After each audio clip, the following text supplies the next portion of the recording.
But if you've lost the person, you've lost a lot.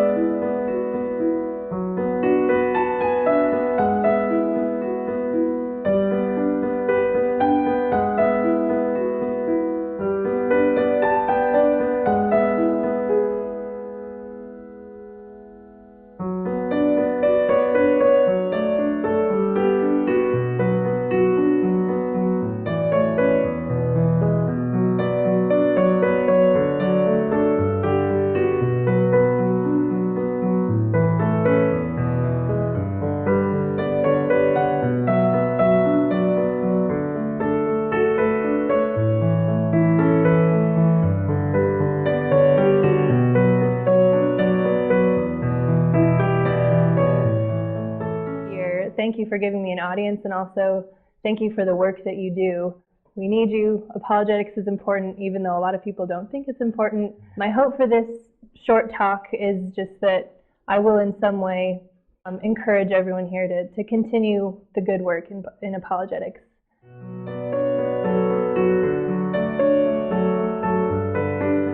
I had the compassion, and I had the means to help. I had the intellect to help, but I didn't have the communication.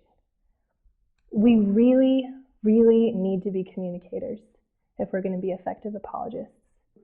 The heart is really what's happening behind the curtain. The spiritual disciplines that we undertake in our daily lives that pour into our conversational apologetics.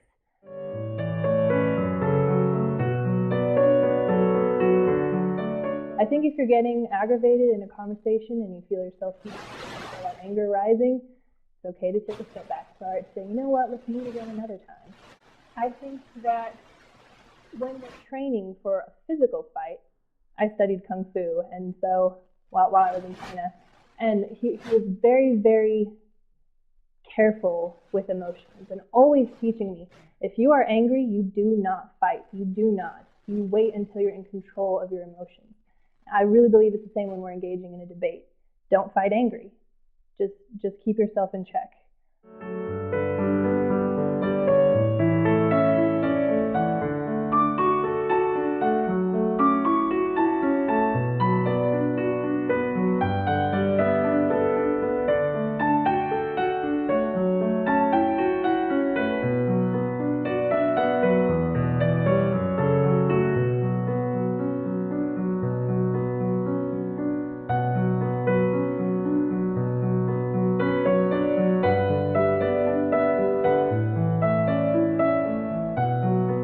It's great to have a skeptic friend. It's great to have someone that you just hang out with who doesn't believe in God.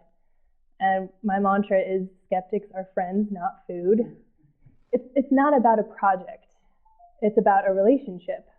Is I season myself with salt. Paul writes in Colossians, walk in wisdom toward outsiders, making the best use of the time. Let your speech always be gracious, seasoned with salt, so that you may know how you ought to answer each person. Learning to listen. And that righteous people were people who listened and didn't talk.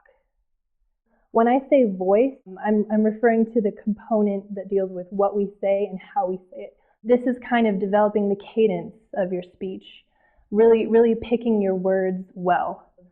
When you're in conversation with someone, it's kind of like walking down a hallway. And the hallway is full of doors. And you've got to try those doors. Some of them will be unlocked, some of them will be locked. But you have some keys to open those doors. So basically he says that there are you can use to kind of open a door and go a little deeper in conversation with someone. That feels good to win an argument, but if you've lost the person, you've lost a lot. And it's something I think we should be wary of. People see that care when you're asking more than telling. No one wants to be bulldozed over. Just listening to people, it's so powerful. So many people just want to be heard, just want to be listened to. And the face is more about what we convey and how we interact with people. I find that face-to-face interactions are unique, especially nowadays, is where we've always got some kind of screen right in front of our nose, computer or whatever. It's easy to misinterpret things in a text or an email. But the mood changes in a face-to-face conversation. And not to say that texting and emailing are bad. I mean, you can do great apologetics through that stuff. Like Joey and Gregory Perez over here, they've been engaging atheists, the Ratio Christi website for Minds, and I'm so thankful for them that they have a presence on that site. It's just been really great to see them, really asking questions and supporting people, and so that's definitely great. Don't get me wrong, we need that. But I find that things change when you sit down with someone face to face. And there have been a couple times when I've been on an online forum talking with someone or something like that, and they're really aggressive, and I'm a tough, anti-theist, all religion is terrible or something like that. And then I'll just say, oh, I see you're in the area. Would you like to go get a coffee sometime? I'd love to hear more about your views. And the minute you sit down, everything changes. It's so funny. It's like all of a sudden they're smiling, and they're telling you about their kids and their dog, and here's a cell phone picture of my house plant. It's just like, it's just awesome, People just relax. If there's someone who's particularly aggressive that you're interacting with, just go out to dinner with them. It'll make a world of difference. I think it's also important when you're dealing with someone to emphasize that it's an invitation. It's not a challenge. So it's not so much what you say, but how you say it. And again, going back to winning the person and not the argument, just being engaging and winsome in order to connect. Ravi Zacharias says, communication requires words and concepts that do not create gaps, but build bridges. And there have been times when I've been in conversation with a student or a skeptic at a church or something, and I just find as I'm conversing with this person, there's like this gap that's just opening up between us. And I have to stop and think, okay, what have I said, or what have they said, or what happened? What kind of words am I using that are creating this gap? And trying to change that and build bridges instead. Build more bridges to that person. Again, showing them that you care, even if it's just listening. There are 5 Gospels: Matthew, Mark, Luke, John, and the Christian. And most people never read the first 4. So we are the face of the gospel in conversational apologetics. Yeah, get ready to be watched. It's going to happen. Paul, after he had been flogged and imprisoned and shipwrecked and all of these things, he says this in 1 Corinthians 9:12, we endure anything rather than put an obstacle in the way of Christ. But how often do we do that? How often do we put an obstacle in the way of Christ? That's just an argument that shouldn't be there. To be gentle, no matter how harsh the opposition is. The opposition is harsh. I know it is. I know people in this room have been burned, and I'm sorry for that. But we serve a God of healing, and it's our responsibility to be gentle and to keep going.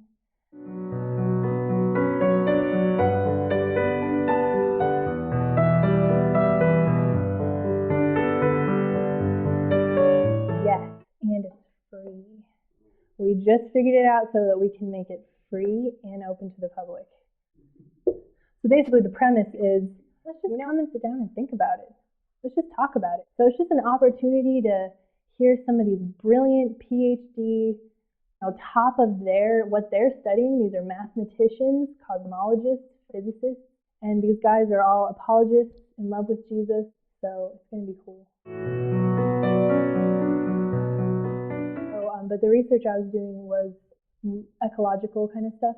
So I was studying parasitology and how parasites affect animal behavior.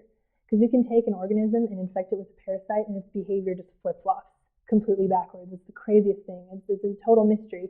So I was really fascinated with that. So that was kind of my orientation during my time at CSU. And then later on, my research was really more cellular, and I kind of gave up the ecology thing for a while. But it's still amazing stuff. So human blood cells, human blood cell behavior. It's really hard to tell what's going on to a cell on the inside, but you can kind of use a sort of molecular telephone to listen in on the conversations happening inside of the cell. And so that's basically what I was doing, using the flow cytometry.